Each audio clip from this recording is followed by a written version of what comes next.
नमस्कार, मी सुरेखा. तारा न्यूज मध्ये आपले स्वागत. पाहूयात आज दिवसभरातील महत्त्वाच्या घडामोडी.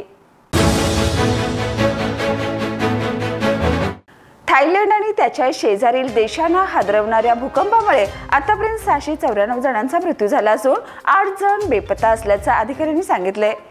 US जिओलॉजिकल सर्वे यांनी या भूकंपाचे संभाव्य परिणामाचा अंदाज वर्तवताना 10,000हून अधिक जणांचा मृत्यू होऊ शकतो अशा धोक्याचा इशारा दिलाय.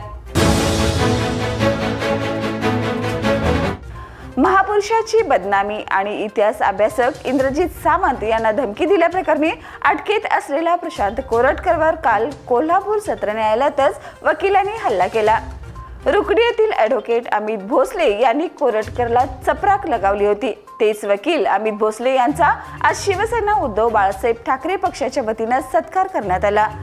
ठाकरे गटाचे उपनेते संजय पवार यांच्या प्रमुख उपस्थितीत भोसले यांचा सत्कार संपन्न झाला.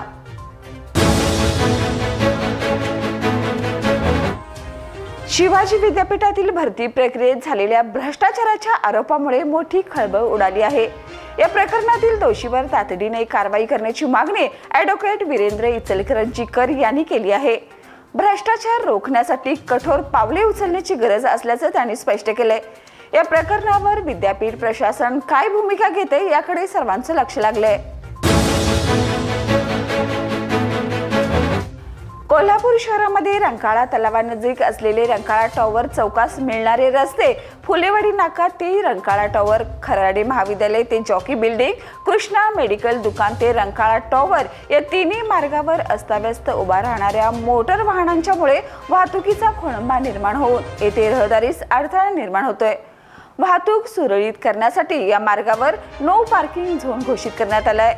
सायंकाळी 5 ते 9 या वेळेत रंकाळा स्टँडहून वाहतूक वळवण्यात येईल.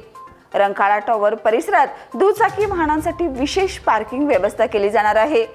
ही सुधारणा 26 मार्च 2025 पासून चालू होईल अशी माहिती शहर वाहतूक नियंत्रण शाखा पोलीस निरीक्षक नंदकुमार मोरे यांनी दिली. छत्रपती संभाजीराजेंसारखा महापराक्रमी धर्मनिष्ठ राजा इतिहासात दुसरा कोणी नाही. छत्रपती संभाजीराजे एक ऐतिहासिक सुवर्णपान असून ते प्रत्येकाने जरूर वाचावे. धर्मासाठी प्राण देणारा शंभू बाळ आजही युवकांच्या शिवप्रेमींच्या मनात घर आहे.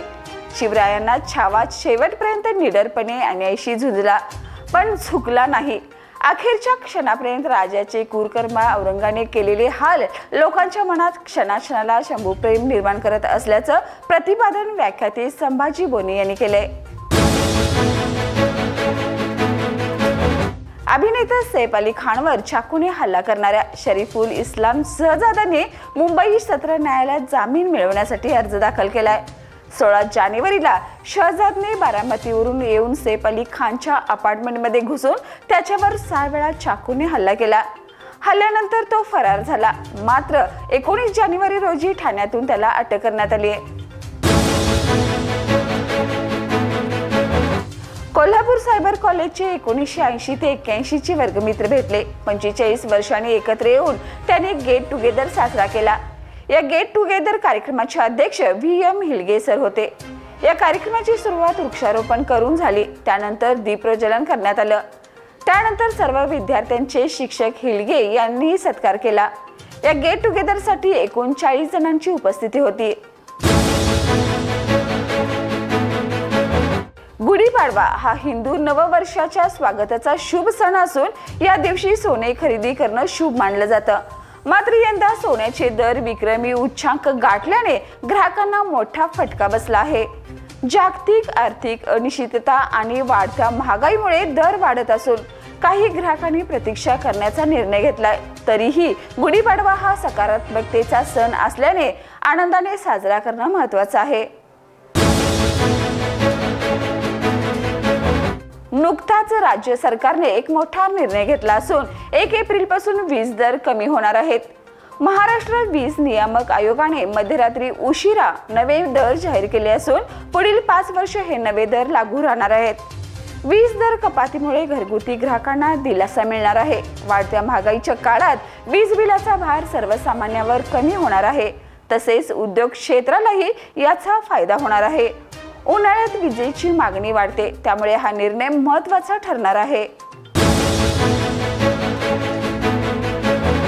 तर या होत्या आज दिवसभरातील महत्त्वाच्या घडामोडी. उद्या पुन्हा भेटूया नवीन बातमीपत्रासह. तोपर्यंत पाहत राहा तारा न्यूज.